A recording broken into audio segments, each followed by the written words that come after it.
Hello, everybody. We are back with another episode of reading the whole AD&D Dungeon Master's Guide. Don't have a beer tonight. Just have sparkling water because that was in my fridge. Let's see. Oh, before we get started, I'm going to do a shout out to some new patrons over on Patreon, including such wonderful people as Brendan, Jairus Godwin, Aiden Downs, Kobold, Fil Kearney, Patrick Antos, Stephen Taylor, John Case Tompkins, Alexandros Katanas, Drakathan Bollock, and Benjamin Dyke. So a whole bunch of new patrons. Ever since this whole lockdown started, a lot of people had to cancel or reduce their Patreon pledges, which I totally understand. Things are rough out there. A lot of people on unemployment. So I was just kind of bracing myself for that. But then in the last 2 or 3 weeks, just a lot of people started signing up on Patreon. And I don't know why exactly, but it was really awesome and really heartwarming to see that support. So I really appreciate everyone who's been signing up recently. So I've zoomed in a bit here from my last video. Hopefully that makes it a little bit easier to read along. I'll just try and move the book as I go. Hopefully everything's just a little bit more legible. So when we left off, we had gone through fields of study that sages might be into. And we're going to continue right down here on page 32. So to use the above table, each time a particular question is asked, first roll d10 or d20 as applicable to determine the sage's base percentage chance within the range shown to know the answer.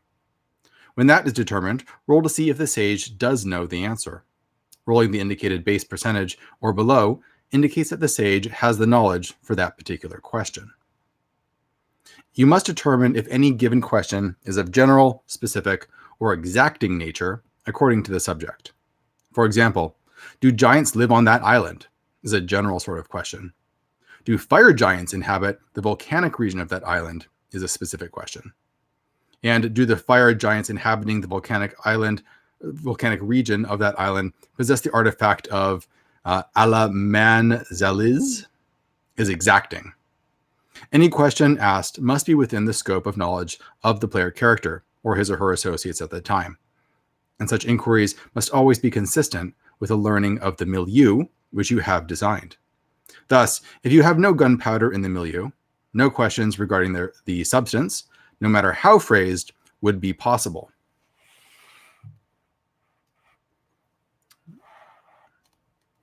As none of the inquiring parties could possibly have any inkling that such a thing exists anywhere in the multiverse. Be certain to adhere to this rule strictly. Knowledge of any sage character is not entirely contained within his or her brain. As with any scholar, sages will tend to collect materials which pertain to the fields of study he or she pursues. Thus, the sage must have both living quarters as well as study and library and workroom, a minimum of 4 rooms of at least 200 square feet each. And if the sage is kept busy answering many questions, then he or she will need more space for the additional materials, books, equipment, life forms, etc., needed to fulfill the demands of the position. As DM, make a point of asking for far more than is actually needed, as any dedicated scholar-scientist will desire acquisition of absolutely everything needed or imagined to possess a virtual university and museum. A sage who specializes in flora, for example, might request a root cellar, greenhouse, fungi beds, several acres for growing various plants, all in addition to a bedchamber, study, library, and workroom. Sage characteristics. As with any hireling of importance, abilities, alignment, and even special skills will have to be determined. Strength, D8 plus 7. Intelligence, D4 plus 14. Wisdom, D6 plus 12. Dexterity, standard 3d6. Constitution, 2d6 plus 3. Charisma, 2d6 plus 2. And alignment, see below. So we have a little table here with a percentage roll to determine the alignment. It looks like lawful is the most common. Lawful and neutral are more common than chaotic. The hit points is 8d4 plus constitution bonuses as applicable. Special skills. All sages will have some abilities with respect to spells, for their studies will have empowered them thus. Determine whether spell abilities will be magic user, illusionist, cleric, or druid by studies. Flora and fauna indicate druidical talents. Supernatural or unusual indicates either magic user or illusionist ability. If magic user talent is not obviously indicated, assume illusionist ability. Studies of the physical universe indicate clerical talents, as do such studies as most categories of human, demi-human, and humanoid nature, and art and music and legends and folklore being either clerical or magic user. When some natural bent is discovered, find the maximum level of the spells known to the sage by rolling a d4 plus 2 to find a level between 3 and 6 inclusive. This only indicates the ability to use spells of up to the level shown. It does not mean that the sage is able to use any spell in particular. Each sage will possess 1 to 4 spells of each level, but at any given time, he or she will have no more than 1 of each level available for actual use, the rest being contained in various source books. Find specific spells by random generation. Spells such as Bless, Chant, Prayer, Commune, Raise Dead, Commune with Nature, and Contact Other Plane, or the reverse if applicable, are not within the capabilities of a sage. Naturally, the sage will tend to keep his or her spell knowledge as highly secret, and he or she will likely have those spells which seem applicable for activities likely to be pursued during the course of the period the sage envisions. Abilities will change due to aging or special circumstances only. Sages will not increase in hit points, and their special abilities will not increase either. Although if they acquire magic items which are usable by characters of the same profession as that of their special spell ability, they will likely be able to use such items.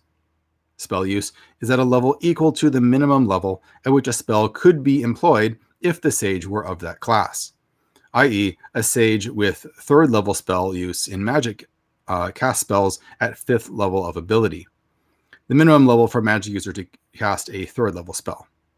All sages are middle-aged to venerable in age. Hiring a sage. Only fighters, paladins, rangers, thieves, and assassins are able to hire a sage. Other classes of characters can consult them, however, as explained hereafter. Any character hiring a sage on a permanent basis must have a stronghold with ample space for the sage, as noted above. A sage will accept service only on a permanent, lifetime basis. Location of a sage. Sages will be found only in large towns and cities. They are typically in or near colleges, schools, universities, libraries, museums, forums, and public speaking places. Sages belong to a brotherhood, but as a general rule, this association is informal and not likely to have a headquarters at which a sage could be located. However, the employment of a sage will become common knowledge to all sages within that area.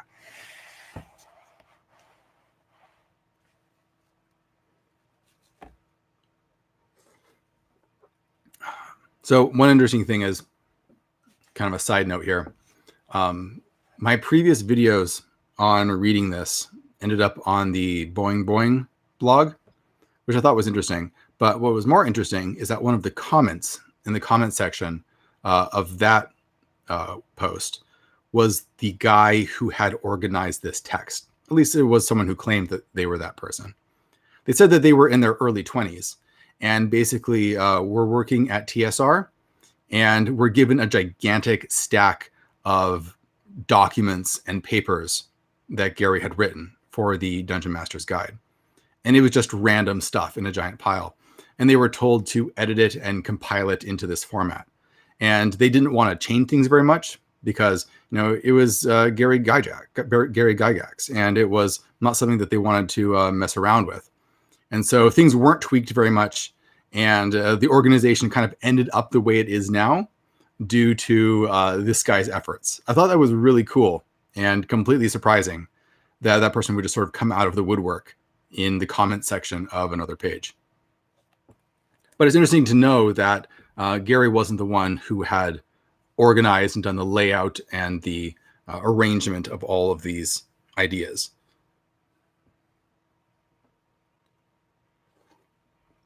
Short-term employment of a sage.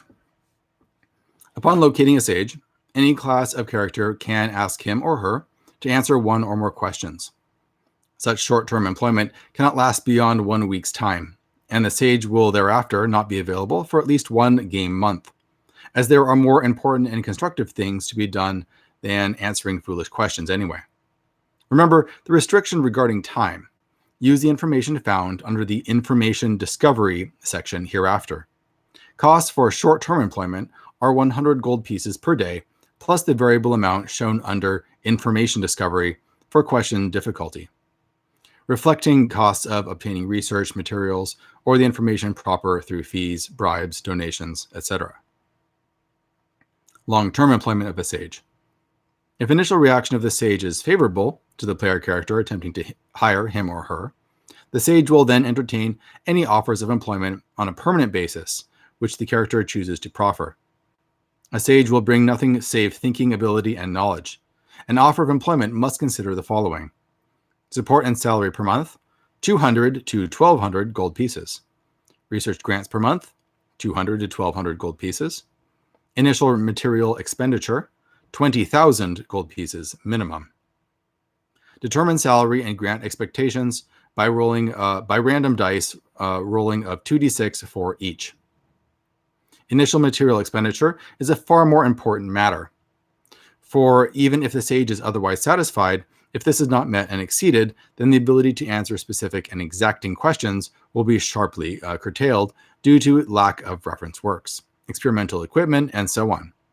A 20,000 gold piece expenditure will allow the sage to operate at 50% of normal efficiency. And for each additional 1,000 gold pieces thereafter, the sage will add 1% to efficiency until 90% is reached, upon the expenditure of 60,000 gold pieces. After 90%, to achieve 100% efficiency, the cost per 1% is 4,000 gold pieces. For the obviously erudite and rare tomes, special supplies and equipment, etc., assuming such are available, of course. All told, expenditures must be 100,000 gold pieces for 100% sage efficiency in specific and exacting question areas. Note: additional expenditure on materials will increase sage questions answering ability in the general and specific areas as follows. For each 5,000 gold piece and 1 month of uninterrupted study time, the sage can increase his or her knowledge outside his or her fields of study by 1% to a maximum of 5%. At 10,000 gold piece cost and 1 month's time, sage ability in minor fields of study can be brought up by 1% subject, likewise to a 5% maximum gain. Addition of another minor field, 3 maximum, requires 100,000 gold piece expenditure and 2 years of time. Addition of a major field of study requires 200,000 gold pieces and 2 years' time. Payment must be made in advance. No questions can be asked of the sage during the stated period of time, or all is lost. That's brutal. So you can't ask the sage for 2 years while they gain an additional field of study. I guess you want to hire a bunch of sages then, just so that you could be upgrading some sages while asking others questions. It certainly is a way to tax your players' money. If you're going to get up to a high-level character in AD&D, you're going to be filthy rich because you need to get a lot of gold to get that XP. So this provides something to spend it on, so you can feel like that money is going to a good cause. As you're just shoveling it into these sages that are working night and day to study ancient tomes to answer questions about the universe. That's kind of entertaining. I like that. Although the part where you can't ask them questions for 2 years doesn't really make any sense to me.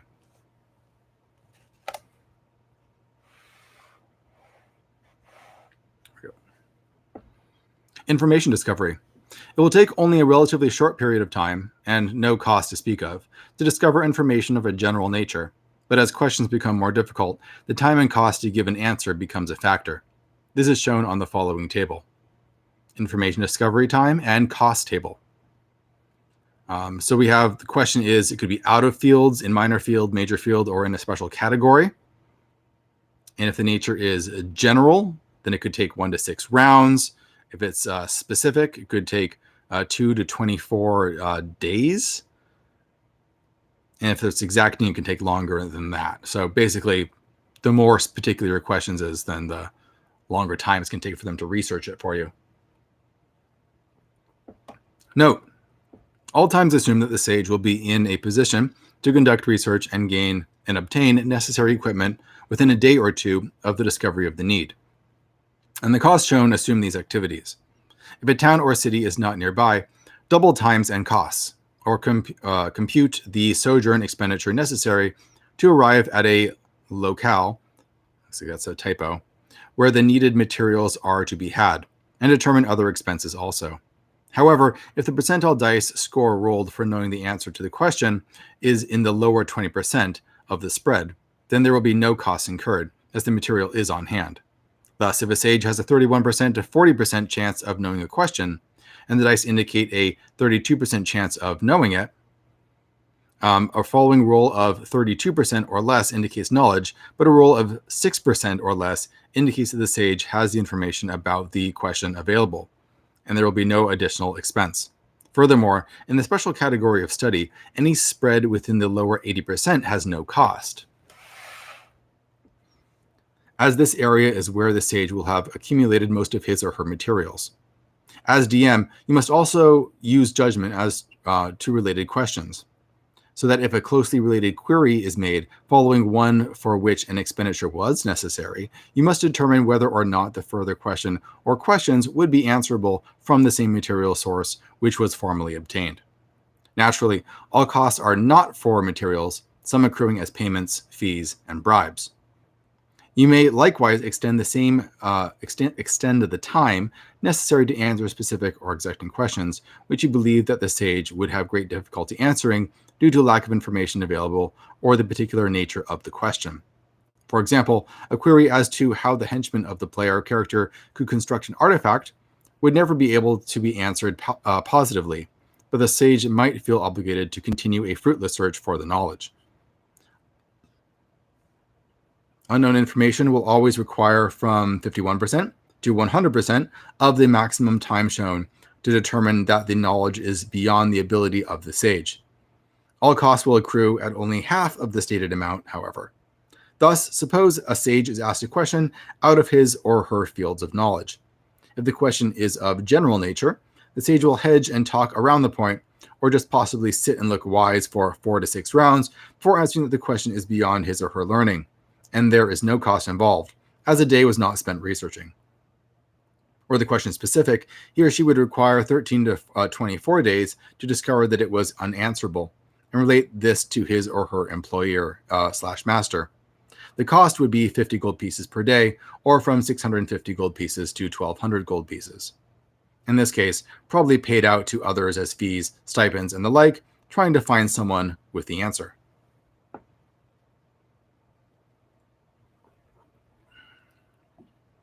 Rest and recuperation.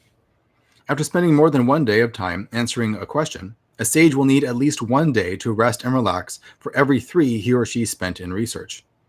During this time, he or she will not be able to answer any further queries of anything other than the general nature. And if the player character bothers the sage often during this time off, the sage will demand from additional 1 to 2 days of time for special research. And until such time is granted, the sage will expend the maximum amount of time and expense in answering questions. Non-human or part-human sages. Most sages will be human, but if your campaign milieu seems right for sages of Dwarven, Elven, or any other such race, feel free to use them. However, old and venerable category non-human sages will not be likely to be interested in employment with humans, just as human sages will tend to favor employment with humans unless their specialization dictates differently. Scribe. A scribe is principally a secretary or copyist. He or she will be able to record normal things, but never anything of magical nature. Specialists such as scribes able to make maps or copy them, cartographers, will be scarce indeed, and generally they will command 10 times the cost of a normal scribe. Other specialists would be those able to use codes or ciphers, and those able to read and write a language other than the common tongue. These scribes are likewise rare and 10 times as costly as the normal sort. Ship crew. As with a captain, crewmen must be of the sort needed for the vessel and the waters it is to sojourn in. That is, the crew must be sailors, oarsmen, or mates of either freshwater vessels or saltwater vessels. Furthermore, they must be either galley trained or sailing vessel trained. Sailors cost the same as heavy infantry soldiers, 2 gold pieces per month, and fight as light infantry. They never wear armor, but will use almost any sort of weapon furnished. Oarsmen are considered to be non-slave types and primarily sailor soldiers. They cost 5 gold pieces per month, wear any sort of armor furnished, and use shields and all sorts of weapons. Marines are simply soldiers aboard ship. They cost 3 gold pieces per month, and otherwise have armor and weapons of heavy foot as furnished. Mates are sailors, sergeants, who have special duties aboard the vessel. They conform to specifications of sergeants and cost 30 gold pieces per month. Shipmaster. This profession covers a broad category of individuals able to operate a vessel. The likelihood of encountering any given type depends on the surroundings and must be determined by the referee. Types are river vessel master, lake vessel master, sea coastal vessel captain, galley captain, ocean-going vessel captain,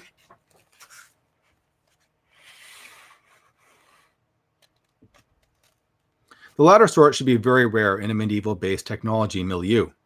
Note that each master or captain will have at least 1 lieutenant and several mates. These sailors correspond to mercenary soldier lieutenants and sergeants in all respects. For every 20 crewmen, sailors or oarsmen, there must be 1 lieutenant and 2 mates. Sailing any vessel will be progressively more hazardous without master or captain, lieutenants, and mates. See waterborne adventures. The proper type of master or captain must be obtained to operate whatever sort of vessel is applicable in the waters indicated. Cost for masters, captains, and lieutenants is 100 gold pieces per month per level of experience. They are also entitled to a share of any prize or treasure taken at sea or on land in their presence. The master captain gets 25%, each lieutenant gets 5%, each mate 1%, and the crewmen share between them 5%. The remainder goes to the player character, of course.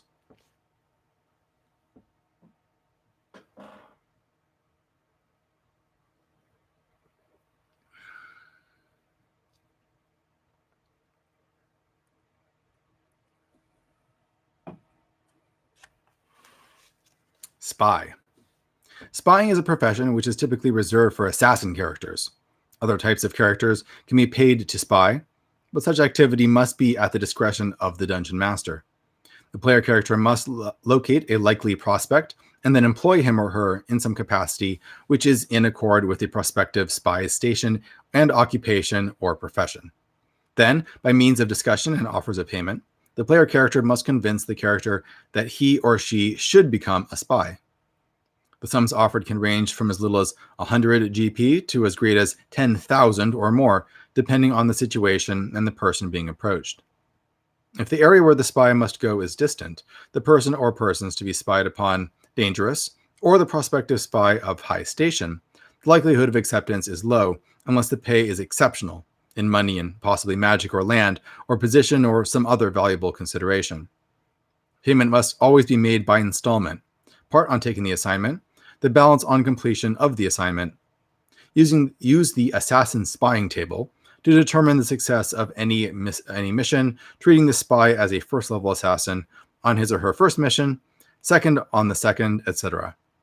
Such spies can never become more proficient at spying than 8th level in any event.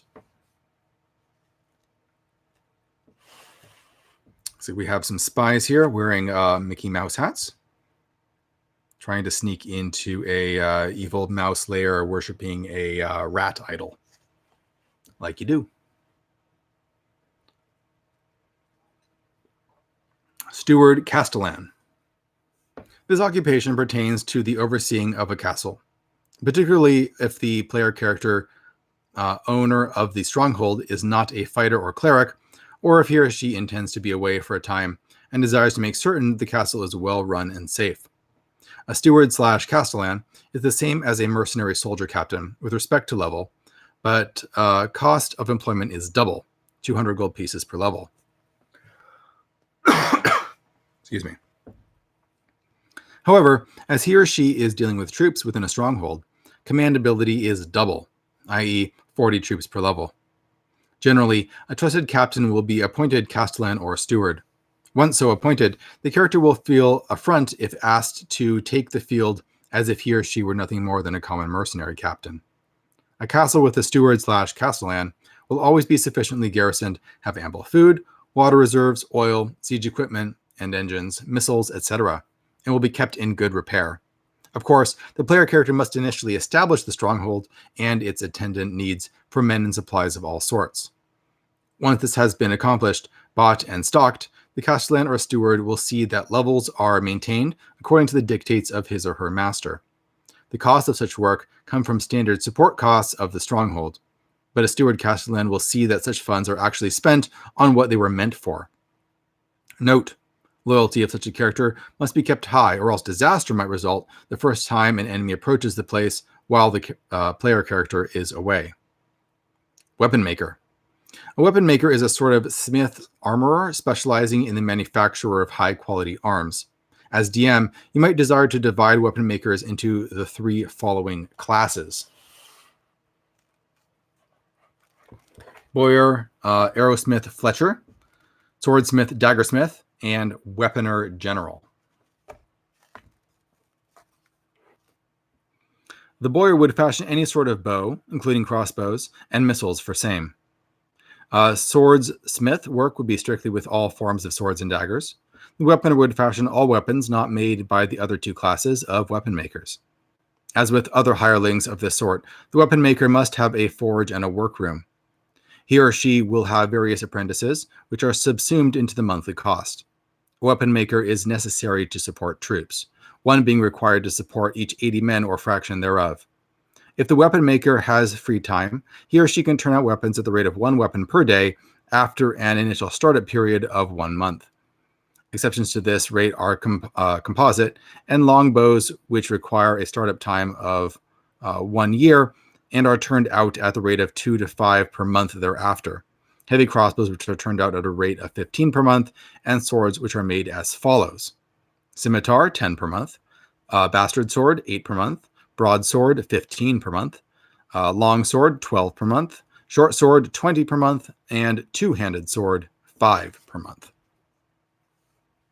Scabbards for all swords will have to be manufactured by a leather worker of some sort. Location of a weapon maker willing to take services with any player character should be difficult. Daily employment. Expert hirelings are generally not available for periods of less than 1 or more months. Soldiers can be hired, but not captains, lieutenants, or sergeants. They recognize hazardous duty, and the cost per day is the same as per month. The supply of such men-at-arms willing to work day to day is strictly limited, so if the PCs lose them adventuring, more will not be likely to be found. Henchmen. Henchmen, whether male or female, are greatly desired by the discerning players, for they usually spell the difference between failure and success in the long-term view. They are useful in individual adventures as a safety measure against the machinations of rival player characters. I like how that's a real concern here for him, that you need to have henchmen to protect you against other PCs trying to shank you. Provide strength to the character and his or her stronghold, and lastly, serve as a means of adventuring when the player character is unable to. Oh, so your PC can like hang out in your castle and you can send your henchmen off to do adventures? That's an interesting idea. It'd be like running a funnel. Because they are so useful and because they are typically so devoted, there are charisma limitations as to how many henchmen a PC is able to attract. Knowing this, the real question for the Dungeon Master is, who will be attracted? Where will they be found? When will they come? And what will the cost be? These questions are answered in detail below, or hereafter. Level of prospective new henchmen. As a general rule, only characters of first level of experience will be attracted to service with a player character. If the NPC has already gained a level or more of experience on his or her own, why would the aegis of a PC be sought? If the player character attempting to find an NPC henchman is over 6th level, there is a 10% chance that the character will be 2nd level and seeking service because of the renown of the PC. If the player character is over 11th level, there is a 25% chance the NPC will be 3rd level, 25% chance for 2nd level, and 50% chance for 1st level. The race of prospective henchmen. The locale in which the non-player character henchman is being sought, the racial distribution in that locale, the race of the prospective liege, and the manner of seeking henchmen will all bear upon the race of any possible henchman. Locale and racial distribution. The amount of territory within which the henchman is being sought is of importance, for it determines what character races are available for acquisition. Determine racial percentages that exist within the area and group them into increments of 5%.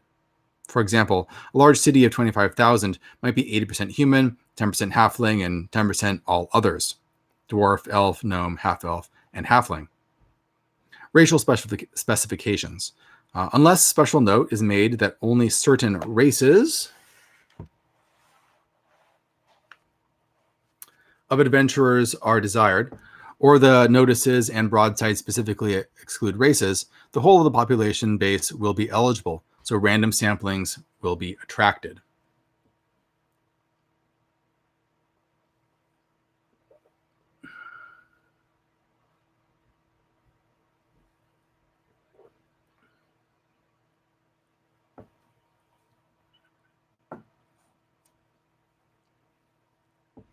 Number of prospective henchmen.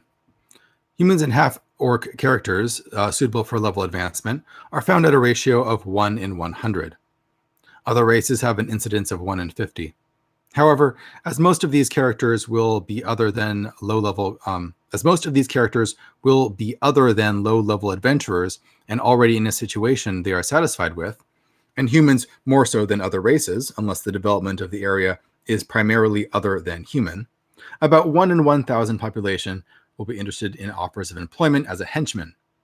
Note, this figure must be adjusted by the DM according to the locale, for if it is an active adventuring area, the incidence of prospective henchmen might be as great as 1 in 200, while if it is a settled and stayed area, incidence might be as low as 1 in 5,000.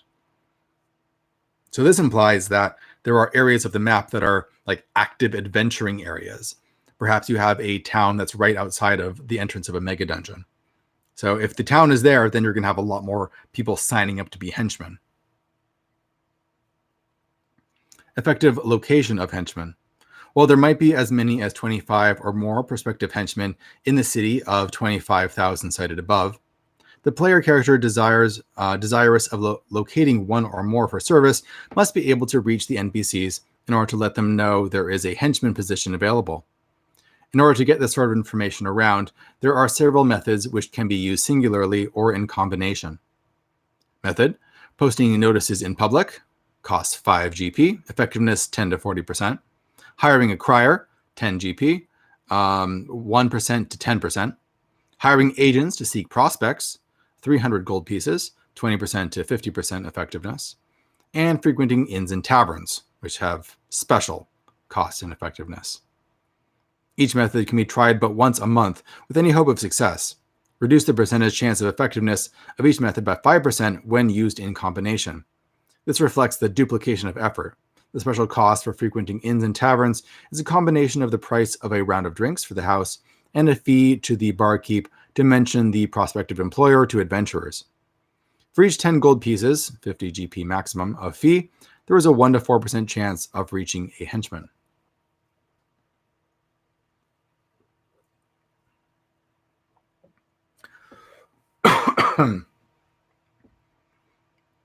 We have a bartender here saying, "Dave, get the barbarian in the corner another drink quick."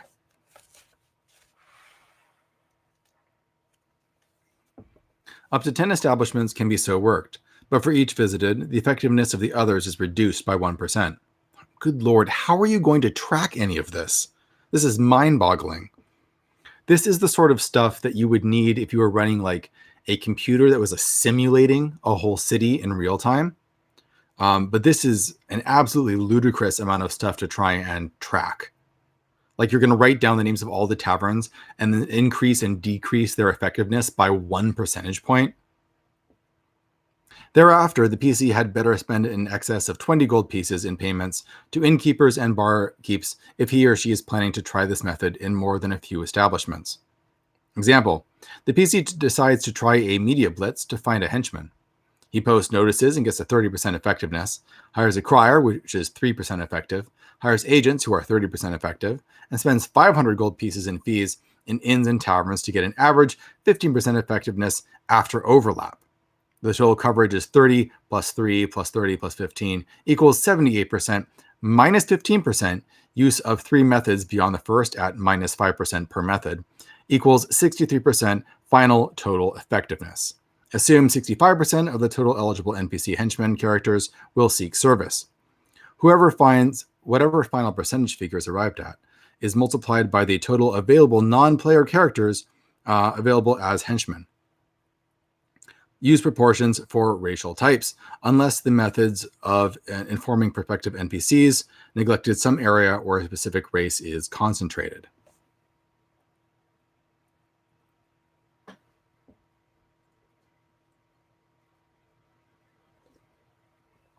I love the comment. Brian Smith says, it's so dense you could grab any of these paragraphs and write your own focused indie RPG.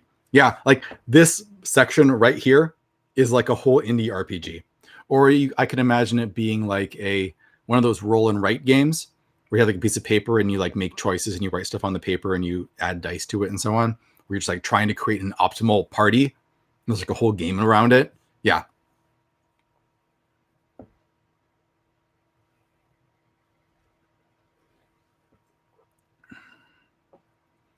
I'm so curious to see how many people actually used any of this stuff. There's no way to really know at this point. I don't know how you would take a survey this far in the future. My understanding from talking to a lot of old school gamers is that most of them had this book, most of them skimmed through it, found some good ideas, but virtually no one even read the whole thing. So the likelihood of using all this stuff is probably very low for most people. Length of time required for responses. It will take from 2 to 8 days for all prospective henchmen who are going to apply to locate the player character and seek him or her out to apply for the job. During this period of time, the PC must remain in the place he or she made known as the spot to go for employment. Failure to do so will result in a loss of any applicants coming that day and each day thereafter. He or she is not available. When the total number of applicants coming are known by you, divide this number by the number of days during which notice is getting around, 2 through 8, and this will give the number of applicants per day. Always have any odd numbers remaining come during the first or second day. I was just thinking again about what I just said recently about how dense this all is. And while it's weird and frustrating, just like trying to imagine how someone would use it, at the same time, I can see why this thing is such a classic. It's the first attempt that I know of to try and create a simulation of an imaginary world, right? Where you have a whole world that simply has its own rules, runs by its own principles, and then just does this whether you like it or not, or whether you're there or not. And then you're just in this world as it just acts around you. It's such an amazing idea that anyone came up with this, even if a lot of the specifics would probably be never used. Treatment of prospective henchmen. When a character arrives for employment, it is considered poor manners to enspell them or her in any way, except possibly in the case of no alignment or detect good/evil, to say nothing of physically searching him or her. Direct questions about alignment and religion are usually taken poorly. Classes of prospective henchmen. Of the total number of prospective characters who are capable of working upwards in level, the distribution of class will be as follows. Clerics, 20%. Roll a d6, 1 equals a druid. Fighters, 44%. Roll a d10, 1 is a ranger, 2 is a paladin. Magic users, 20%. Roll a d6, 1 equals illusionist. Thieves, 15%. Roll a d6, 1 is an assassin. And monks are 1%. Non-human characters located will have 2 classes if they have scores of 14 or greater in 2 major ability areas, 3 classes if they have ability scores of 14 or greater in 3 major areas, which match up with those of classes which they are able to work in simultaneously. Exception: those races which can only work in 2 professions at once will not be exceptional, and regardless of their ability scores, they can work in only as many classes as stated in the player's handbook. Cost of successful employment. In addition to the cost of getting prospective henchmen to seek employment, the player character desiring to hire one or more of them must be prepared to make a substantial offer, which is comprised of the following considerations. Initial payment. Not less than 100 gold pieces per level of the applicant must be offered. This will give a base 25% interest in accepting the position. For each additional 100 gold pieces, interest increases 10% to a maximum of 55%. Equipment. The prospective henchman must be provided with complete equipment according to his or her class or classes.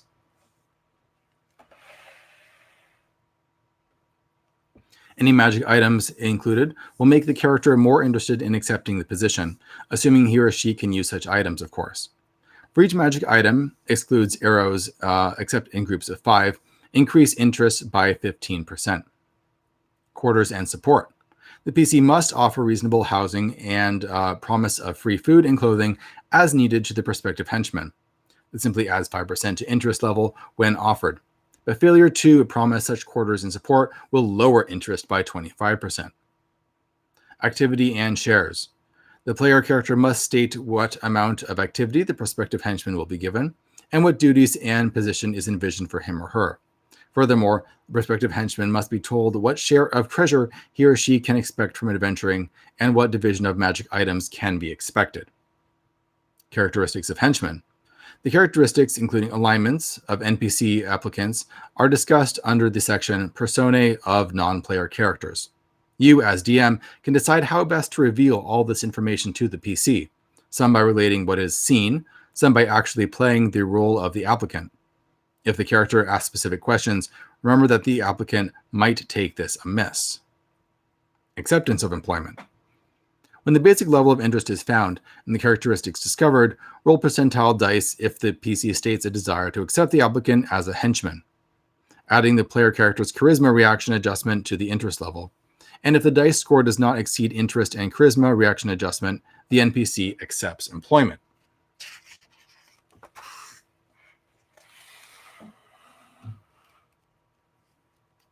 Equipment of henchmen. All henchmen will come with nothing except the normal clothes they wear, although they will have a few copper and silver coins. They will have nothing of value, no armor or weapons, nothing. Their wretched state is, in fact, one of the prime motivations for their seeking employment with a successful adventurer. I like that paragraph. Right? There's no reason to go down into a dungeon unless you are as desperate as possible.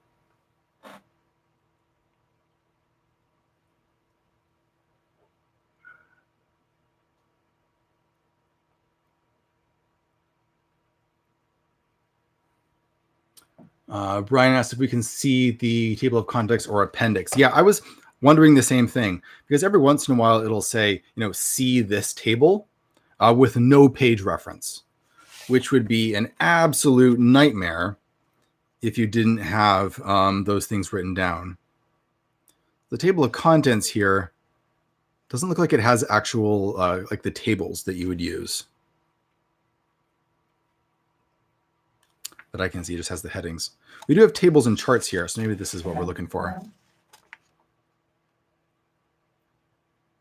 Yeah, I think most of this is here.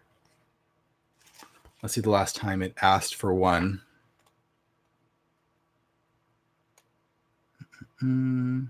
So this one says you find the assassin spying table. So I guess you would go here.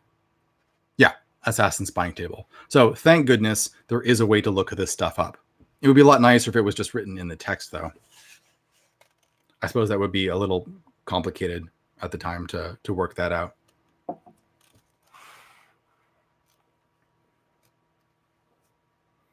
Exceptional henchmen. From time to time, player characters will manage to capture or otherwise have in their power characters of higher than second level. This in itself is of no consequence, but what if the player character then makes an offer of henchman status to the other character?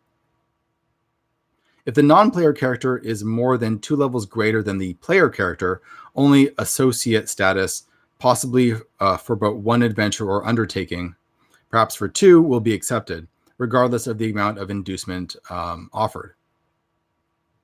If the non-player character is from 2 levels lower to 2 levels greater than the player character, the NPC will consider only offers of becoming a temporary hireling or an associate for 1 to 4 weeks or adventures/undertakings. If the non-player character is 3 or more levels under the level of the player character, he or she will consider the offer, but all of the normal requirements of offer and acceptance must be handled as usual. If the offer is forced, do it or else you die, etc., the loyalty of the henchman will be that of a slave. It will be that of a captured and enlisted unless a considerable sum of additional money or consideration of magic are given. Such exceptional henchmen are the sole exception to the rule that henchmen come unequipped, as they might well have considerable goods.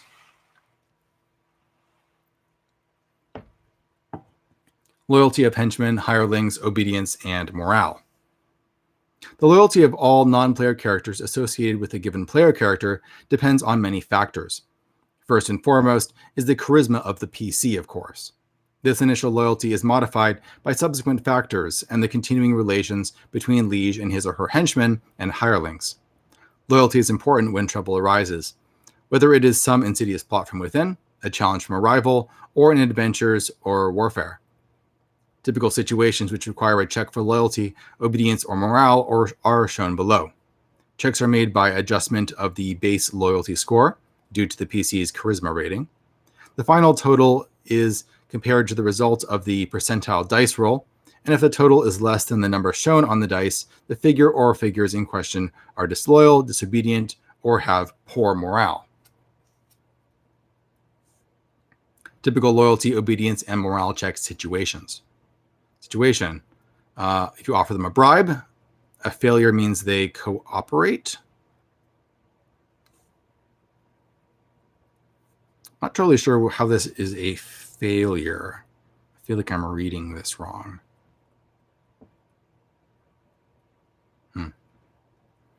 Other situations might be ordered to testify against a liege, has a chance to steal goods, left alone in possible danger, abandoned, ordered into possible danger, ordered to perform a heroic act, ordered to perform a heroic and dangerous act, ordered to rescue party members, ordered to rescue liege, in combat with possibly dangerous foes.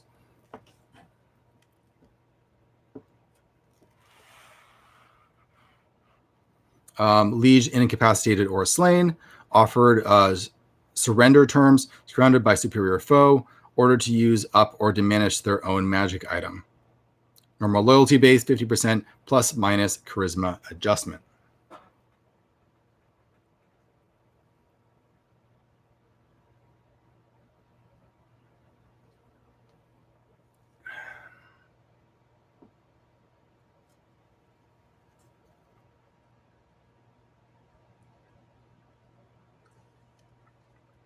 Loyalty of henchmen and allied creatures. Loyalty adjusted score, less than 1. Their loyalty is none. They will attempt to kill, capture, harm, or desert at the first possible opportunity. 1 through 25, they're disloyal. Will always seek their own advantage regardless of circumstances. 26 through 50, little. Will seek their own advantage at first sign of weakness.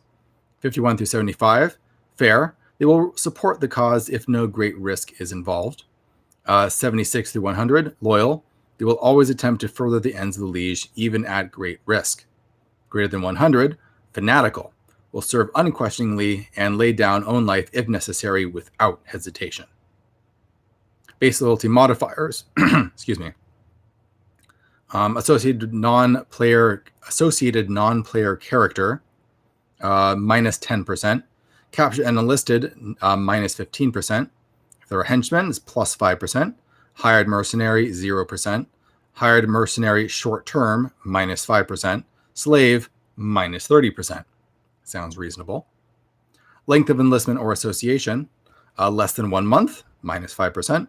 Less than 1 year, 0%. 1 to 5 years, plus 10%. More than 5 years, plus 25%. This includes time between service or length of time that the player character has been generally known and familiar to the figures in question. Training or status level. Untrained or peasant, minus 25%. Little training levied troops, minus 15%. Newly recruited regulars, minus 5%. Trained regulars, 10%, or plus 10%. Elite sub-officers, minor officials, expert hirelings, plus 20. Guards, officers, or major officials / henchmen, plus 30. Pay or treasure share. None, then they get a minus 20 modifier. Partial, late, or unfair, minus 10. Average, 0%. Above average, choice shares, plus 5%. Exceptional, bonuses, and gift items, typically magic items if a henchman is concerned, plus 10%. Discipline / activity. None or 1 is minus 10%. Lax or little, minus 5. Firm and harsh / occasional, 0.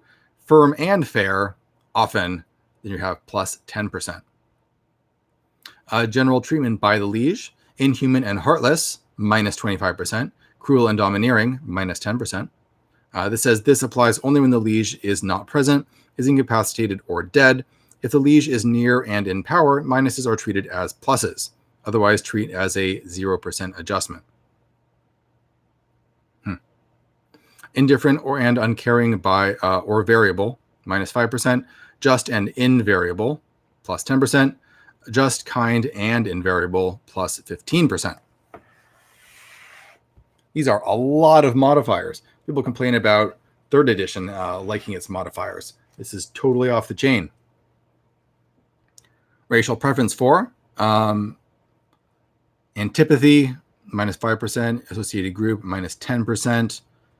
If they have goodwill, the liege gets 10% or a group gets 5%. Hatred means liege gets minus 20 and associated group minus 15. Neutral, 0%. Preferred, plus 20% for liege, plus 15% for group. Tolerance, 0% for liege, and minus 5% for group. Preference adjustments are cumulative, but only with regard to liege and associates. And with respect to the latter group, only the most disliked or most liked are counted. Alignment factors. If the alignment is 1 place removed, then there's no difference. 2 places removed, then a liege gets minus 15, groups get minus 5. 3 places removed, liege gets minus 35, associated groups get minus 20. For example, lawful evil to lawful neutral is 1 place removed. Lawful evil to lawful good is 2 places removed. Lawful evil to chaotic good is 3 places removed. So the alignment of your liege, lawful good automatically gives you a plus 15. So if you're going to be commanding people at all, you want to be lawful good. Lawful neutral, plus 10. Lawful evil, plus 5, because you are lawful. So at least you're predictable. That's going to help people with morale. Neutral good, neutral good, and just neutral are 0%.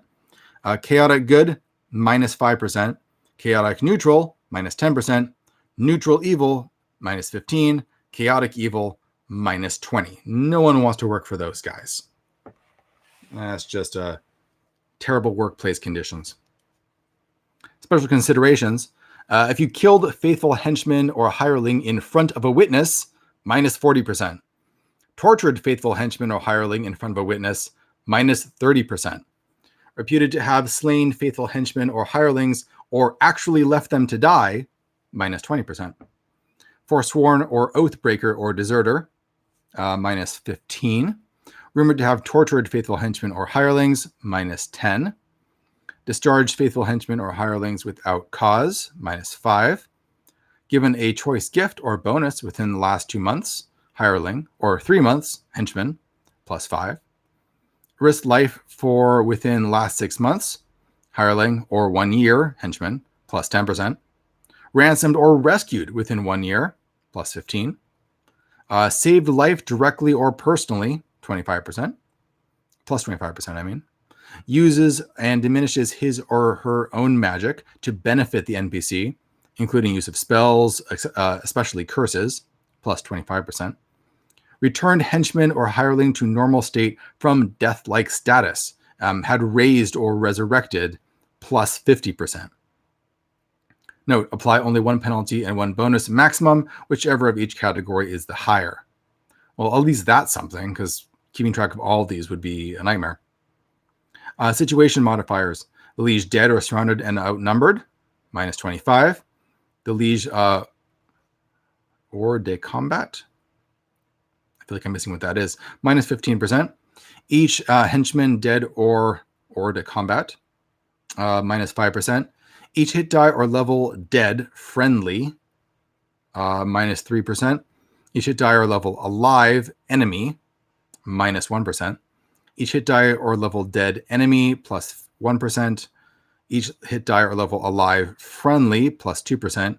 Each henchman present in sight and alive, plus 5%. Liege present in sight and alive, plus 15%. When all modifying factors have been checked, adjust the base loyalty and roll percentage dice as noted above. If you are certain of your DM ability, most of these factors should be apparent without actually checking them out. Simply by empathizing with the character or a group in question and having them act accordingly. Unless you're absolutely certain, however, it is urged that you use these tables. Wow, okay. So if you're a good DM, you don't have to use any of this. But if you're not totally confident, you need to go through 1, 2, 3, 4, 5, 6, 7, 8, 9, 10, 11 steps to check how you're modifying your morale for each of your henchmen.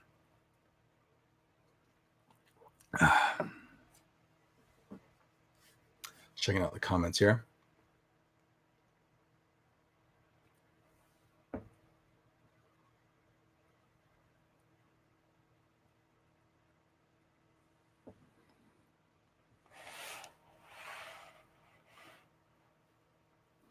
These rules should be used in conjunction with those given under morale in combat. Oh boy.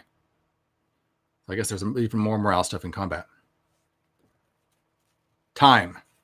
Now we're getting to the good part. Time in the campaign. I love this stuff. This is actual advice. The advice stuff in here is really fun to read, frankly. I like it. Whether you agree with it or not, it's cool to see Gary's original ideas just kind of written down. Game time is of utmost importance.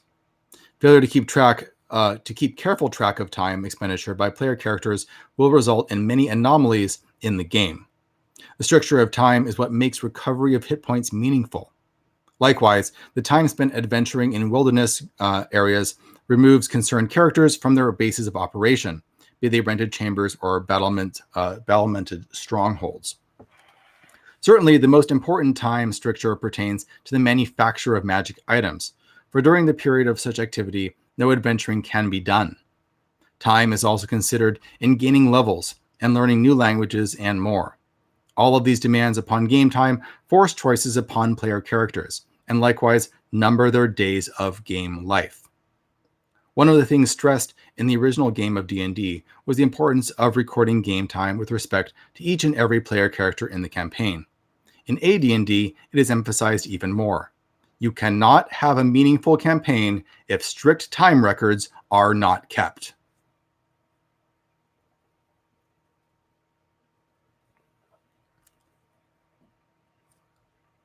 Use whatever grouping of days you find desirable for your milieu. There was nothing wrong with 7-day weeks and 31, 30, and 28/29-day months, which exactly correspond to our real system. On the other hand, there is nothing to prevent you from using some other system if it pleases you, and you can keep it straight. What is important to the campaign is that you do, in fact, maintain a time record which logs the activities and whereabouts of player characters and their henchmen. For the sake of example, let us assume that you begin your campaign on day 1 of the year 1000. There are 4 player characters who begin initially, and they have adventurers which last a total of 50 days, 6 days of actual adventuring, and 44 days of resting and other activity. At this point in time, 2 new players join the game.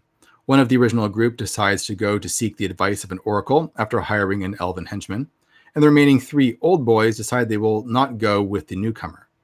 So on day 51, player A's character is off on a journey. Those of B, C, and D are resting on their laurels, and E and F enter the dungeon. The latter pair spend the better part of the day surviving, but do well enough to rest a couple of game days and return for another try on day 54, where they stumble upon the worst monster on the first level, surprise it, and manage to slay it, and come out with a handsome treasure. You pack it in for the night. 4 actual days later, and it is best to use 1 actual day equals 1 game day when no play is happening. That's a cool idea I hadn't thought of.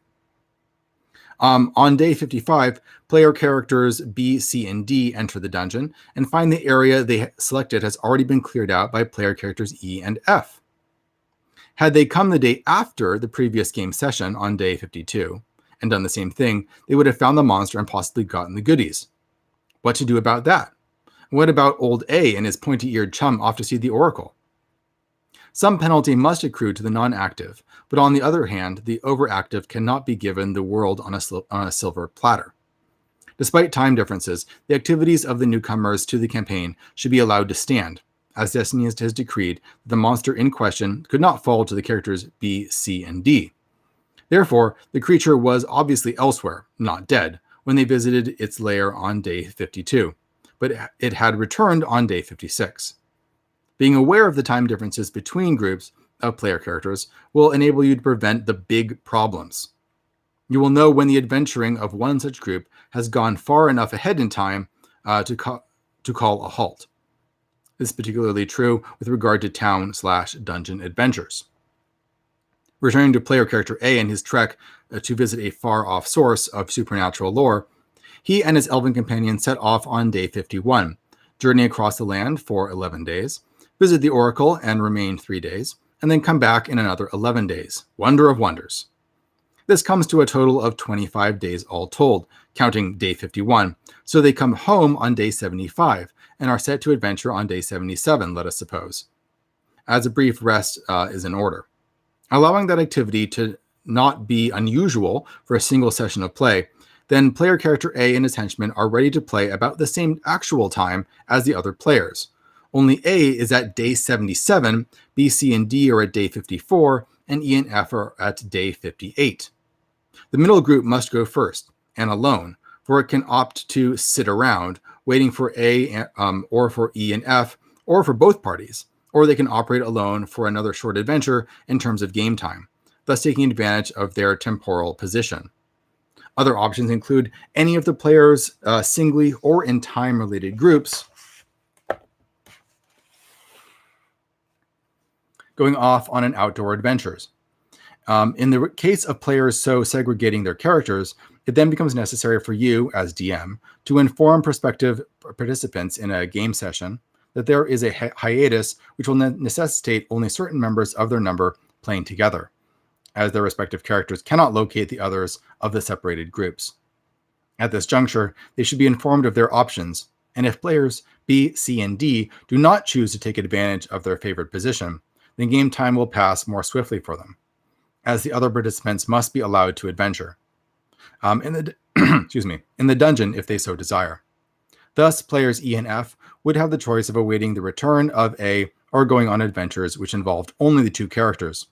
In effect, player character A is out of it until game time in the central playing area reaches day 75, when the communications can be made, or until other player characters contact him on his return from the Oracle, let us say, assuming nothing important transpired during the return trip.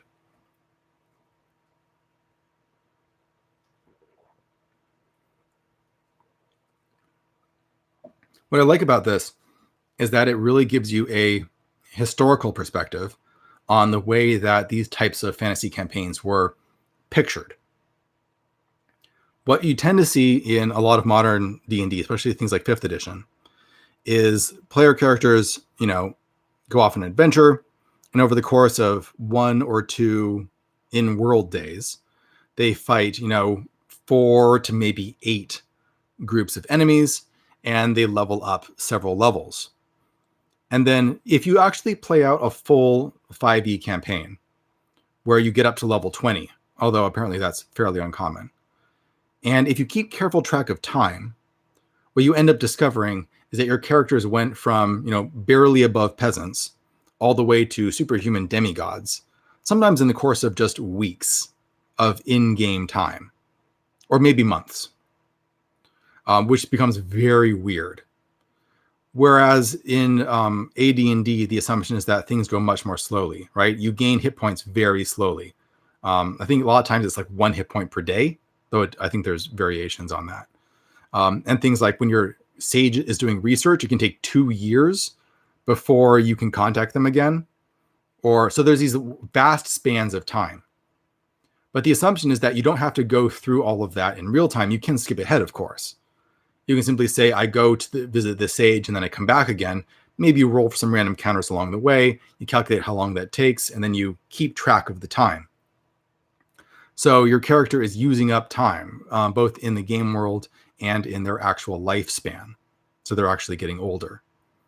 As a result, I think by the time you're a high-level character in these games, a long period of time has actually gone by. Years and years of in-game time, which makes things feel a bit more realistic, I think.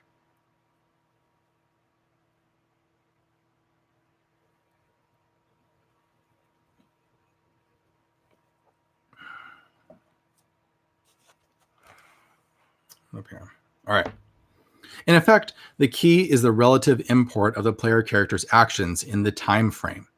Generally, time passes for day to day, or a turn for X number of real minutes during active play.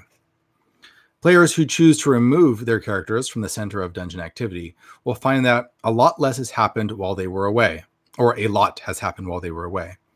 As adventures in the wilderness certainly use up game days with rapidity, while the shorter time scale of dungeon adventuring allows many game sessions during a month or two of game time. Of course, this might mean that the players involved in the outdoor adventure will either have to come home to sit around or continue adventuring in wilderness and perhaps in some distant dungeon as well, if you are kind. Otherwise, they will perforce be excluded from game sessions which are taking place during a period of game time in which they are wandering about in the countryside doing other things. This latter sanction most certainly applies to characters learning a new language, studying or training for promotion in level, or off someplace manufacturing magic items. It comes to my mind that this also means that if you're running a kind of open world type game, you're going to have factions and villains and so on making moves. They're going to be taking over territory, they're going to be furthering their nefarious plots, and so on. So if players spend a lot of time doing this stuff, then that's going to allow you to skip forward in time as well, which could be bad for the players or maybe good, right? If you just want to speed along to see what these factions are up to or where the villain is going next, this gives them time to do that. Whereas in a game where characters get up to a high level within a few weeks of in-game time, it can be pretty unrealistic that these factions or villains are able to pull off any kind of large-scale plans. So that's kind of a thing to think about. At some point, even these stay-at-homes will be forced to venture forth into the wilderness due to need, geese, I'm not sure how to pronounce that, quest, or possibly to escape the wrath of something better avoided. The timelines of various player characters will diverge, meet, and diverge again over the course of game years. This makes for interesting campaigns and helps form the history of the milieu. Groups of players tend to segregate themselves for a time, some never returning to the ken of the rest, most eventually coming back to reform into different bands. As characters acquire henchmen, the better players will express a desire to operate some of theirs independently while they or their liege lord are away. This is a perfectly acceptable device, for it tends to even out characters in the game. Henchmen tend to become associates, or rivals, this way, although a few will remain as colorless servitors. So this is really neat, because this also basically lets you know by implication that the type of game that AD&D is designed for are these very large open worlds in which you don't have a table of 4 players wandering around.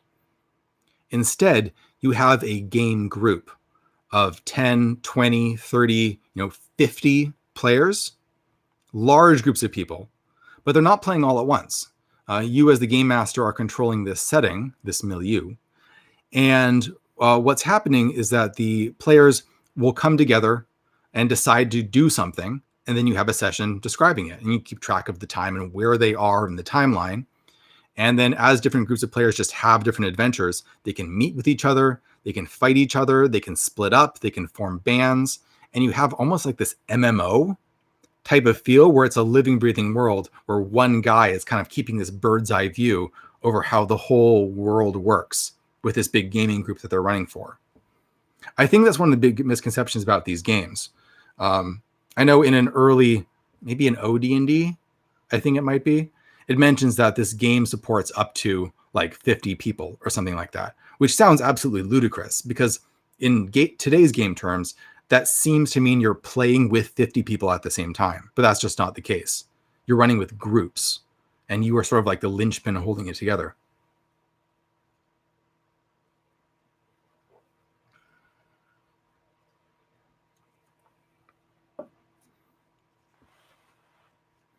You may ask why time is so important if it causes such difficulties with record keeping, dictates who can and cannot go adventuring during a game session, and disperses player characters to the four winds by its strictures. Well, as initially pointed out, it is a necessary penalty imposed upon characters for certain activities. Beyond that, it also gives players yet another interesting set of choices and consequences.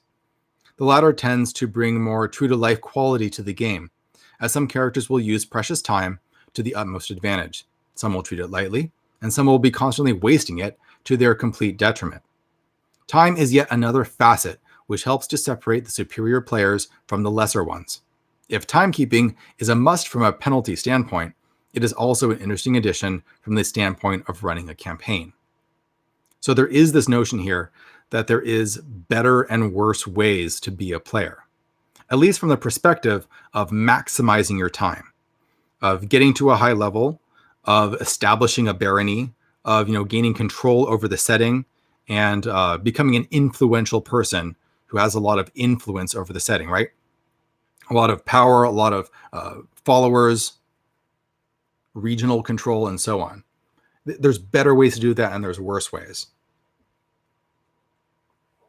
And probably the most important thing is controlling time. Time in the dungeon. Keeping track of time in the dungeon, or on any other type of adventure, is sometimes difficult, but it is at least as important as the accurate recording of time in the campaign. As has been mentioned elsewhere, the standard time breakdown is 10 one-minute rounds to the turn and 6 turns to the hour. All referees should keep a side record of time on a separate sheet of paper, marking off the turns as they pass. Melees or other actions which result in fractional turns should be rounded up to make complete turns. It is essential that an accurate time record be kept so that the DM can determine when to check for wandering monsters, and in order to keep a strict check on the duration of some spells, such as Bless, Haste, Strength, etc. The DM must also know how long it has been since the last time the party took a rest. A party should be allowed to rest at least one turn in 6. Remember, the average party packs a lot of equipment. And in addition, they should rest a turn every time they engage in combat or any other strenuous activity.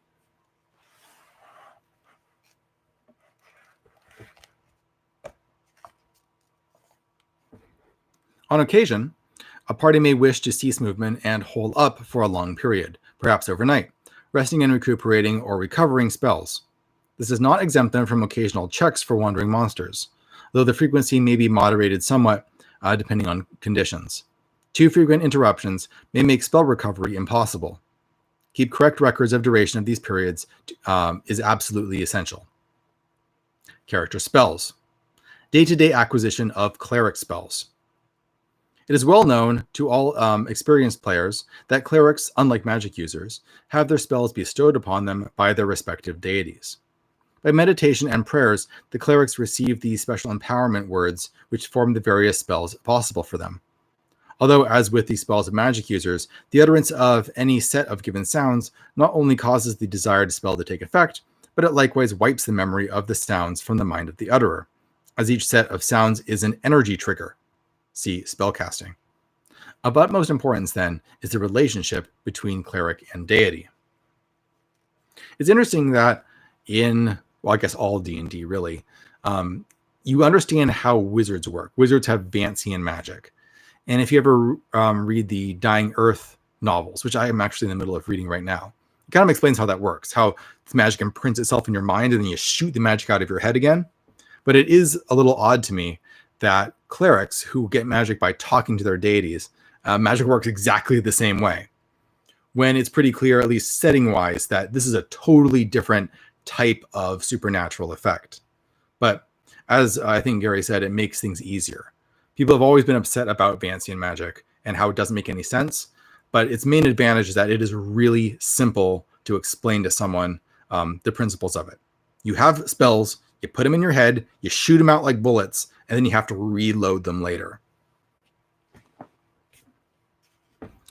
Each cleric must have his or her own deity, so that when a new player opts to become a cleric, including a druid, you must inform them as to which deities exist in your campaign milieu, and also the individual to select which one of them he or she will serve. This will not necessarily establish the alignment of the cleric, so at the same time, the cleric player character should also state his or her ethos, not necessarily to the other players.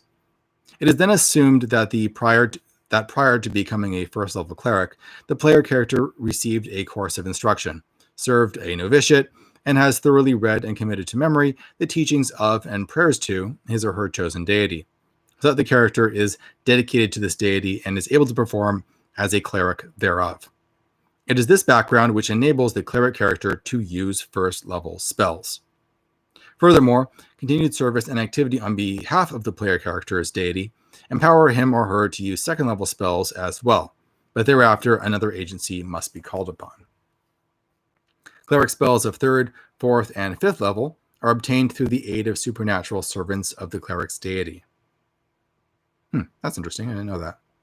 That is, through meditation and prayer, the cleric's needs are understood and the proper spells are given to him or her by the minions of that deity.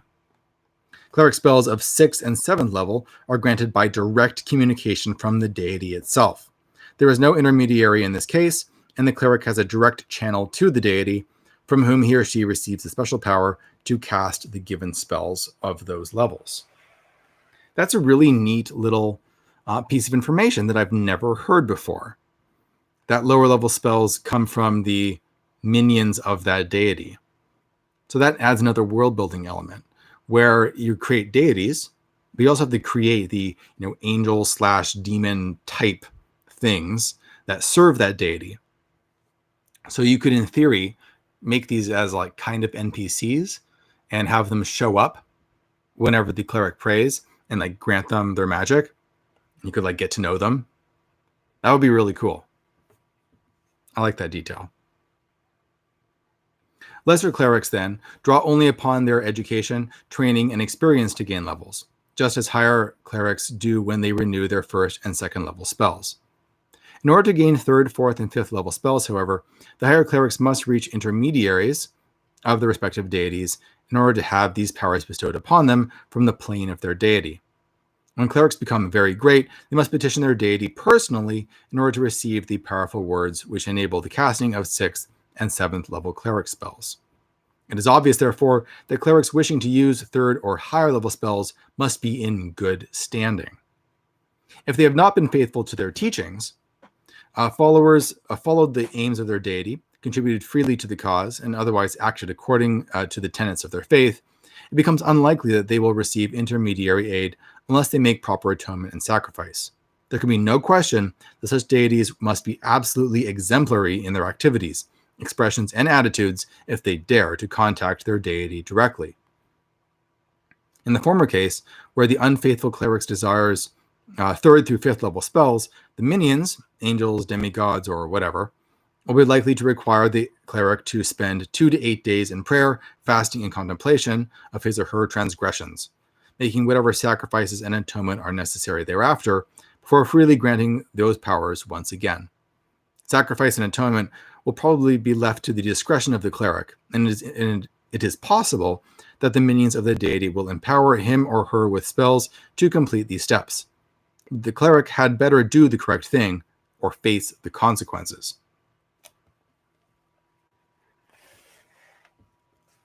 checking our comments here.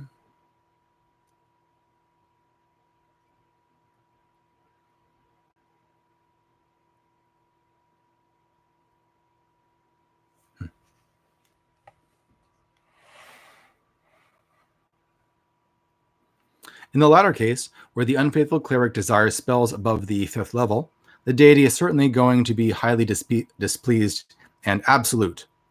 The deity, you, the DM, I love how it tells you that, you are the deity, will point out that, all of the transgressions, state a course of action which must be followed to regain good graces, grant the spells which the deity deems are necessary to complete the course, but never in excess of those which the cleric could normally use, and pronounce anathema upon the cleric until satisfactory redemption has been made, i.e., the cleric cannot call upon any help from his or her deity or its minions until he or she has regained favor through a course prescribed by the deity. This is a great way to add quests and missions to a game, especially if you actually developed the personalities of the deity and its minions. So if the cleric really messed up, you can have the deity or the minions show up and actually, castigate them, threaten them, tell them what they must do, and then vanish. And now the players have something to do, right? They have a mission. A cleric who, at this or any juncture, changes deities is going to have a difficult time. His or her former deity will mark the cleric. The new deity and associated minions will be suspicious. Once a cleric changes deities, he or she must thereafter be absolutely true to the new calling, or he or she will be snuffed out by some godlike means. So you only get one chance to change deities, basically. It is 90% likely that the cleric's first deity will accept him or her back into the fold after falling away, unless some special redemptive agency is involved. There is no salvation for a thrice changed cleric. He or she is instantly killed.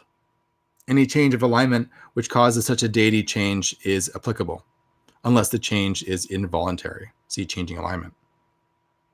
Note that the above applies to paladins with respect to their clerical spell powers, and to rangers with respect to their druidic clerical spell powers. Acquisition of magic user spells. Inform those players who have opted for the magic user profession that they have just completed a course of apprenticeship with a master who was of unthinkingly high level, at least 6th. There we go. Having been a relatively apt pupil, worked diligently, and made every effort to please, master or mistress as the case may be, was kind enough to prepare a special present for the character before he or she goes out into the world to seek his or her fortune. At this juncture, request the players to place a piece of paper which will go into his or her records as a permanent fixture. Instruct the player to entitle the page, First Level Spells Known. While the intelligence of the player character will dictate how many and which spells can be and are known, this knowledge is not automatic. Each and every spell, except those which Master was generous enough to bestow upon the character, must be found somewhere and recorded in this character's spell books. Thus, if Redoulant,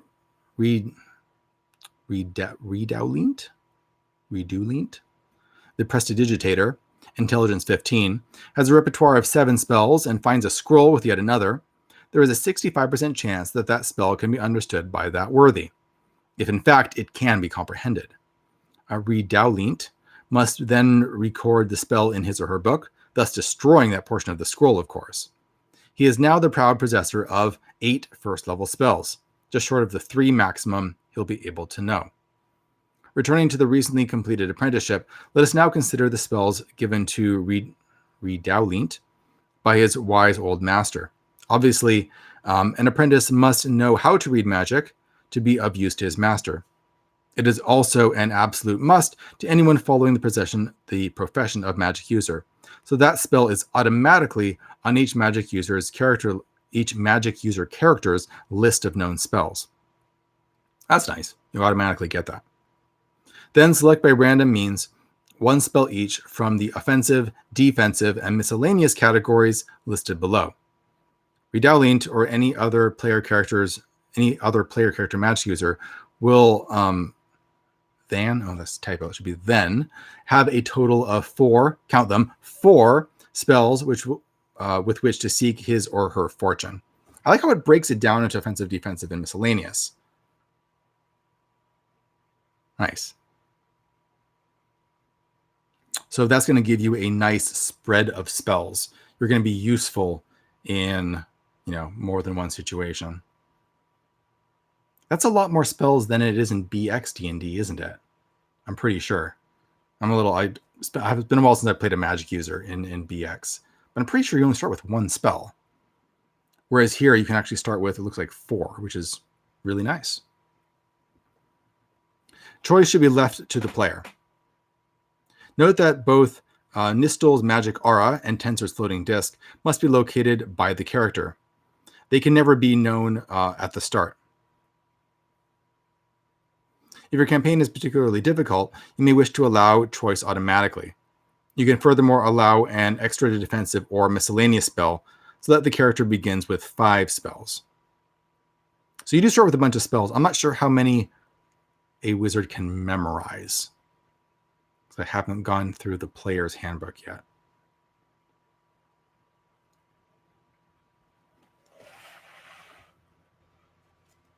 I also really like how it specifies that if you want to get more spells, you don't just get them when you level up.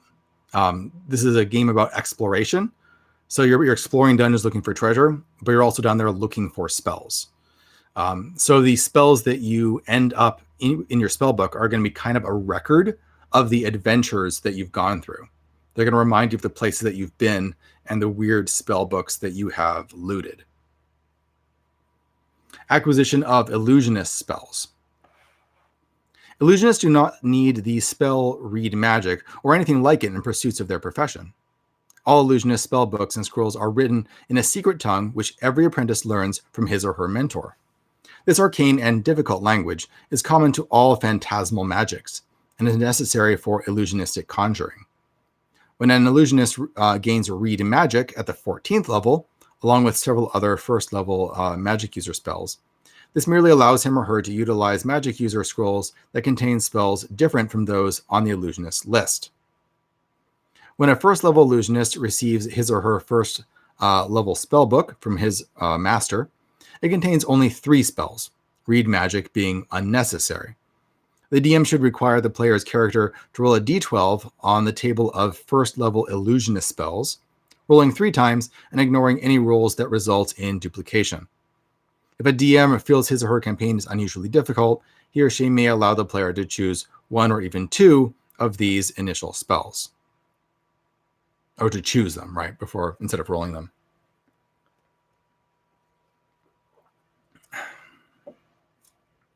Spells beyond these at start. Naturally, magic user player characters will do their utmost to acquire books of spells and scrolls in order to complete their own spell books. To those acquired, the magic user will add 1 and only 1 spell when he or she actually gains an experience level. Therefore, most will be frantically attempting to purchase or cozen spells from non-player character magic users, or even from other player character magic users. How you handle NPC magic users is of utmost importance. There is a special section of the rules regarding non-player characters, and you should follow the suggestions therein carefully. By doing so, players will find that their magic user characters are unable to acquire new spells.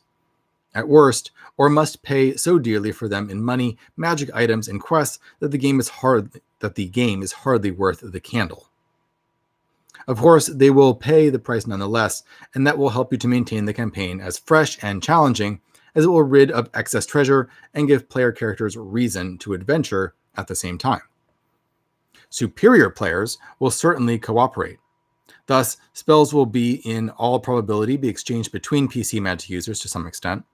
No special sanctions need be taken to prevent such exchange, although this cooperation should never be suggested or otherwise encouraged either. The DM should leave this interaction strictly alone. This is not the case when PCs deal with NPC henchmen or hirelings. Non-player character henchmen or hirelings will absolutely refuse to cooperate freely with player characters, even their own masters or mistresses. Again, this matter is dealt with separately under this section pertaining to the DM's role in operating henchmen and hirelings. As a general rule, they will require value plus a bonus when dealing with their liege. If they will deal with other PCs or NPCs at all, they will require double value plus a considerable bonus. For example, Thigru Thorkison, magician in the hire of Olaf Bluecheeks, a 10th level lord, knows the spell Suggestion, and Olaf's associate, Halfdan the Necromancer, requests that he be allowed to copy this spell into his book of 3rd level spells. If Olaf is willing, Halfdan can approach Thigru. If Halfdan has been at least civil to the magician, Thigru will ask nothing more than a 3rd level spell in return, plus another spell, plus some minor magic item, such as a set of 3 potions, a scroll of 3 spells, or perhaps a ring of invisibility. If Halfdan had formally insulted the magician, then the price would be more dear. But supposing the necromancer had actually saved Thigru's life at one time, the cost would be reduced to but a spell exchange and a single potion or scroll of 1 spell. Naturally, the personality of the henchman or hireling would modify the bargain to some extent. A very avaricious or greedy NPC would ask for more magic items and or gold too. As a good DM, you will have developed the character of each henchman and hireling to the extent that such determinations will be relatively easy. Finally, the ramifications of spell scarcity are bound to aid your campaign, and not only with regard to excess treasures and magic items. A scroll of but a single spell becomes highly meaningful to the magic users in the game, especially when it is a spell heretofore unknown. The acquisition of a book of spells from someplace in the dungeon or wilderness of the campaign is a benison beyond price. PC and NPC alike will take great pains to guard scrolls and spellbooks. Magic users will haunt dusty libraries and peruse musty tomes in the hope of gleaning but a single incantation to add to their store of magic. This is really cool. I like this a lot. I like how it makes spells dangerous and rare, in the sense that if you have a spell book and you're known to have one, people could be coming for it. Other magic users, including other PCs, right? If you have one of these big open world campaigns where you have a lot of PCs running around with their own missions, the smart thing, of course, would be for PCs to all pool their spells, right? They all get together at like a wizard enclave and copy each other's spells so that they are maximally prepared. That's what it's talking about when it says, superior players. So there are definitely ways to be better at this game. There are smart moves to make. But at the same time, the NPCs out there are going to be jealously guarding their spells and possibly trying to off you to get your spell book. So going down to a dungeon and finding a spell and putting it in your book is just going to feel awesome that you found this piece of arcane knowledge. I think it would be even better if PCs did not know what the spell list is, right? At this point in history, everyone is familiar with D&D spells, and it's easy to look them up. But it would be cool if you were a player and you did not know what the spell list was, like the DM had made their own list of spells, or simply you had never read D&D spells. So when you would discover these, it would feel fresh and interesting and like a piece of world building.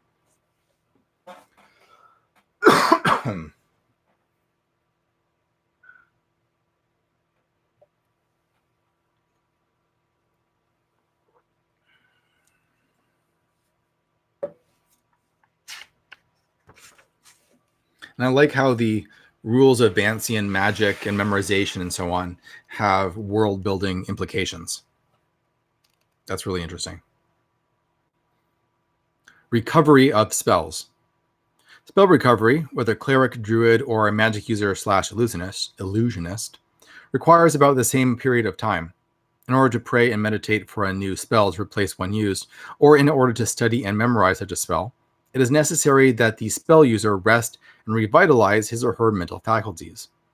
Whether one or more spells are to be regained, the minimum of time required for complete rest, usually sleep, is that required for the highest spell to be recovered. Minimum rest periods are shown below. Spell levels 1 through 2, 4 hours, 3 through 4, 6 hours, 5 through 6, 8 hours, 7 through 8, 10 hours. 9th spell levels require 12 hours. Thus, if a cleric or magic user needs only memorize 1st or 2nd level spells, He or she needs only sleep for 4 hours and then will be able to memorize or regain as many such spells as he or she is normally entitled to. On the other hand, if the character in question also wished to include a 7th level spell, rest time would be 10 full hours, even though but a single 7th level spell were to be thus regained, while half a dozen 2nd level spells were also to be regained. Once rested, an additional 1/4 hour per level of spell must be spent in study/prayer and meditation in order to memorize/acquire the ability to cast each spell. Spell casting. All magic and cleric spells are similar in that the word sounds, when combined into whatever patterns are applicable, are charged with energy from the positive or negative material plane. When uttered, these sounds cause the release of this energy, which in turn triggers a set reaction. The release of the energy contained in these words is what causes the spell to be forgotten or the writing to disappear from the surface upon which it is written. The triggering action draws power from some plane of the multiverse. Whether the spell is an abjuration, conjuration, alteration, enchantment, or whatever, there is a flow of energy, first from the spellcaster, then from some plane to the area magicked or enspelled by the caster. The energy flow is not from the caster per se, it is from the utterance of the sounds, each of which is charged with energy which is loosed when the proper formula and or ritual is completed with their utterance. This power then taps the desired plane, whether or not the spell user has any idea of what or where it is, to cause the spell to function. It is much like plugging in a heater. The electrical outlet does not hold all of the electrical energy to cause the heater to function, but the wires leading from it, ultimately to the power station, bring the electricity to the desired location. Many spells also require somatic motions in conjunction with words. The spoken words trigger the release of the magical energy, and the hand movements are usually required in order to control and specify the direction, target, area, etc. of the spell effects.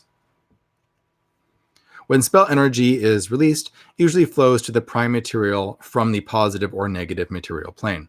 To replace it, something must flow back in reverse. The dissolution and destruction of material components provides the energy that balances out this flow through the principle of similarity. Sometimes this destruction is very slow, as in the case of the Druid's Mistletoe.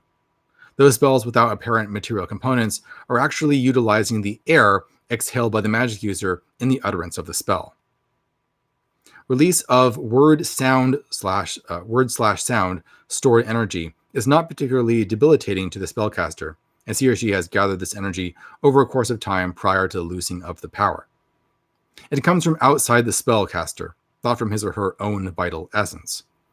The power to activate even a first level spell would leave a spellcaster weak and shaking if it were drawn from his or her own personal energy, and a third level spell would most certainly totally drain the caster's body of life. Because spells tap power from other planes, any improper casting is likely to cause the spell not to function. The heater is turned on, but you haven't plugged it in. Or you've plugged it in but not turned it on. Or to malfunction. You've held in the prongs of the plug when you tapped the current, or you accidentally dropped the heater as you were plugging it in, or perhaps you plugged in some other appliance or device by mistake. Such happenings are covered in the various chances for spell malfunction. If your players inquire as to how spells work, or fail to do so, you can explain without difficulty the precepts of the AD&D magic spell systems. For background reading, you can direct campaign participants to Vance's The Eyes of the Overworld and The Dying Earth, as well as Belair's The Face in the Frost, all of which are really good books. Excuse me. It's a little bit interesting, though, that it refers to Eyes of the Overworld, since this Eyes of the Overworld is the adventures of Kujal the Clever, and he's basically a rogue. Doesn't really do much magic. There are some wizards that show up in these stories, but you don't get a sense of how the magic system works, as well as the Dying Earth. The very first book, which is a collection of short stories, has a lot more wizards in it, as well as the last book, Rialto the Marvelous, though I don't know if that book had been written when this book was written. But yeah, the Dying Earth actually explains the Vance magic system pretty well. Face in the Frost is a fun book too, although very different than The Dying Earth. I really like how he explains how this is working, since a lot of D&D books seem to kind of skimp on that, or they're not really clear enough. Whereas if you're playing a wizard, you should have a pretty good sense of what is going on when you cast magic. So players should have an in-world understanding of that. And so that's really cool that this explains it. It's a nice piece of world building.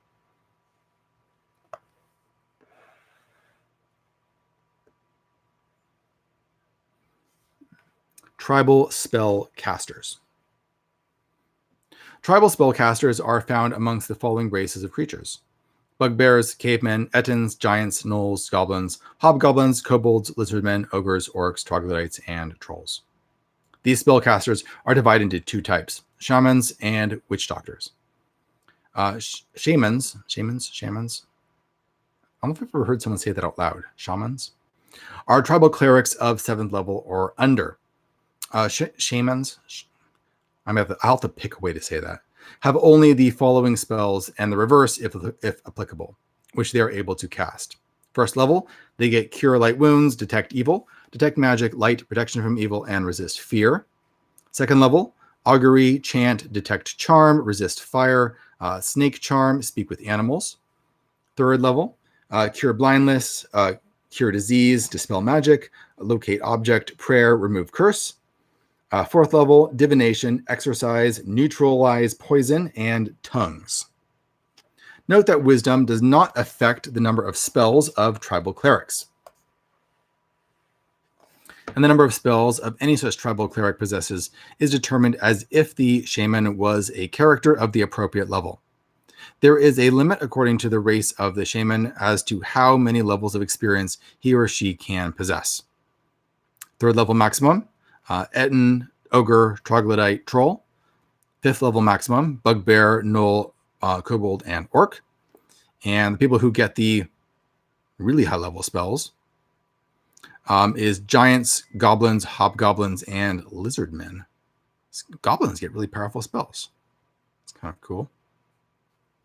I guess Lizardmen make sense. They're supposed to be like the ancient race that's behind everything, right? Witch doctors are tribal cleric / magic users. In addition to the maximum level of clerical ability noted above, witch doctors of various races are able to use the following spells, and the reverse if applicable. First level, affect normal fires, dancing lights, identify, push, shield, ventriloquism. Second level, audible glamour, detect invisibility, levitate, magic mouth, scare.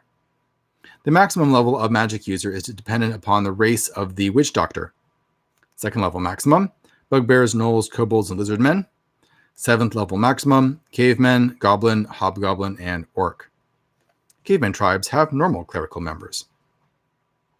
A tribe will have either shamans or witch doctors, but not both, except cavemen. It's suggested that you include these figures into those tribes you personally determine, not random groups. Spell explanations. This part looks really cool. We should start learning about some of these spells and exactly how they work. This looks really fun. And it's also a really good place to stop, because I'm going to remember this easily that we left off right here. It's been almost 2 hours and my voice is running out. But this has been a really fun reading. I feel like we've gotten to some really cool material here. We're out of a lot of the random tables and we're into a lot more of the advice and world building aspects of the DMG, for which I think is a lot more famous. So really looking forward to getting into this section and digging into D&D spells with all these cool little details. Anyway, thank you for joining me today for this episode of reading the whole AD&D DMG. And we will continue at a later date. Hopefully not too far in the future. We'll see when I have some extra time. But thanks for joining me today, everybody. We'll see you guys next time.